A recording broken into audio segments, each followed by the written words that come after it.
జీ5 ఉండగా మీ favourite TV shows ని మీరు అస్సలు మిస్ అవ్వలేరు. Complete free. నీలాంటి ద్రోహికి ఈ ఇంట్లో స్థానం లేదు. ఇంకొక క్షణం ఇక్కడున్నావంటే నన్ను నేనే శిక్షించుకొని చేస్తాను. వద్దండి, వద్దు. నేను బ్రతకాలని నువ్వు కోరుకుంటే ఇప్పుడే ఈ క్షణమే ఈ ఇంటి నుంచి వెళ్ళిపో.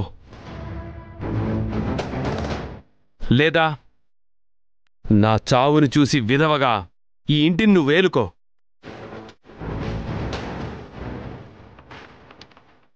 సరేనా? వద్దండి, వద్దు. అంత మాట అనకండి. నా పసుపు కుంకాలు నిండు నూరేళ్లు ఉండాలి. మీరు నిండు నూరేళ్లు బతకాలి. అక్క, నేనిక్కడ ఒక్క క్షణం కూడా ఈ ఇంట్లో ఉండలేనక్క. వెళ్ళిపోదాం పదా.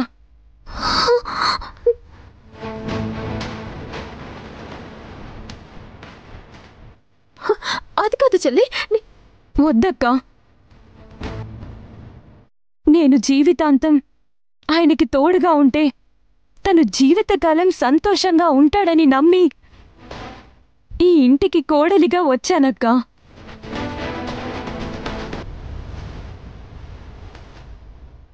అలాంటిది నేను ఇంట్లో ఉన్నంతకాలం వాళ్ళు నరకం అనుభవిస్తున్నారని తెలిసాక ఎందుకుండాలక్క? ఎవరి కోసం ఉండాలి? నాకిక్కడుండాల్సిన అవసరం లేదక్క. పదక్క, ఇంటికి వెళ్దాం.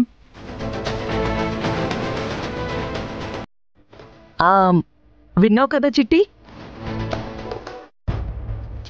నీ చెల్లికి ఇక్కడ ఉండడం ఇష్టం లేదు.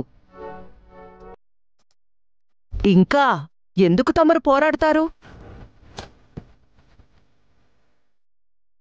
బయలుదేరండి.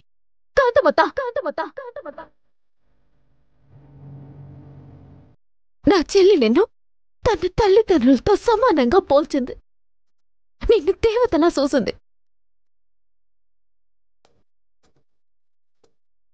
కాని ఆ దేవతే దయ్యంలా మారి తన జీవితాన్ని బలి తీసుకుంది.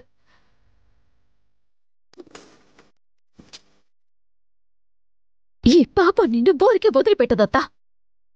ఇంతకింత అనుభవిస్తావు.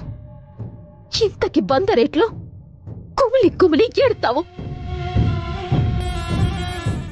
ఆ రోజు అతి దగ్గరలోనే ఉంది. మావయ్య, మీకు చెప్తున్నాను,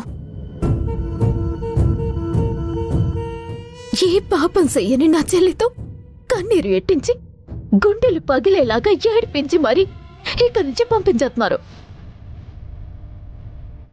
ఏ భార్య తనకొద్దని వర్మ దిగజారిపోయి ప్రవర్తించాడో, ఏ కోడలు నీకొద్దని మా మావయ్య తన పెద్దరికాన్ని సంస్కారాన్ని వదిలెట్టి ప్రవర్తించాడో, అదే కోడలు కావాలని నా ఇంటి ముందుకు మీరొచ్చి ఏడ్సే రోజు అతి దగ్గరలోనే ఉంది వర్మ.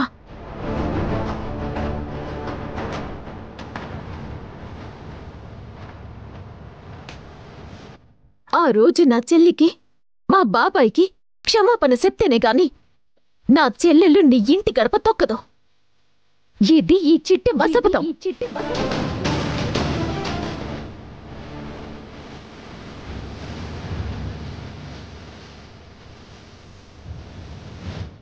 మీరు దిగజారిపోయారని తెలుసు, కానీ ఏ తప్పు చెయ్యని భార్య మీద కూడా మీ ఆధిపత్యాన్ని అహంకారాన్ని చూపించే స్థాయికి దిగజారిపోతారని ఇప్పుడే తెలిసిందండి.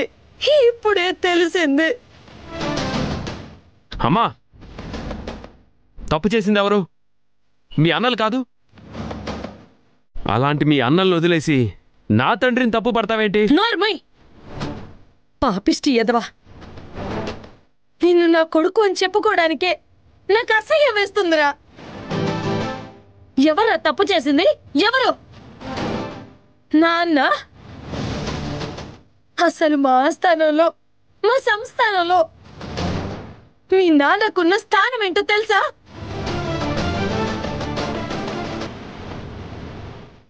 మేనేజర్.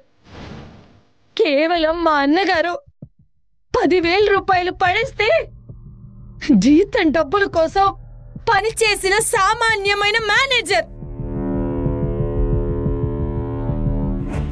అలాంటి వ్యక్తి 100 కోట్లకి అధిపతి నన్ను ప్రేమించి పెళ్లి చేసుకున్నాడంటే ఏ అన్న మాత్రం క్షమిస్తాడ్రా? ఏ అన్న మాత్రం భరిస్తాడ్రా? అందుకని మా నాన్నగారిని అవమానిస్తారా? అవమానించింది నా అన్నలు కాదురా, మీ నాన్నగారే. అమ్మా, అవును. ఈ అపార్థాలకి, ఈ అనార్థాలకి కారణం ఎవరో తెలుసా? ఇదిగో మన కంటి ముందే నిలబడి మన ఇంటిని శాసిస్తుందే అతి దుర్మార్గురాలు, అతి నికృష్టురాలైన ఈ కాంతమేరా. మానసదేవి గారు, నర్మై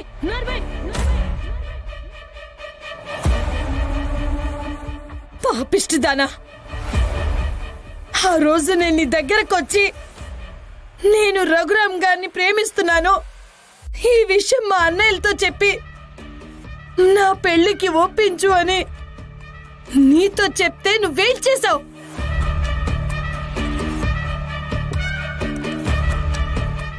మా అన్నయ్యలతో నిజం చెప్పకుండానే, మా పెళ్లి గురించి వివరించకుండానే మాతో ఒప్పుకున్నారని అబద్ధం చెప్పావు. ఆ అబద్ధం నిజమని చెప్పి నేను గుడ్డిగా ఈయన్ని పెళ్లి చేసుకున్నాను. ఇది నిజం కాదంటావా?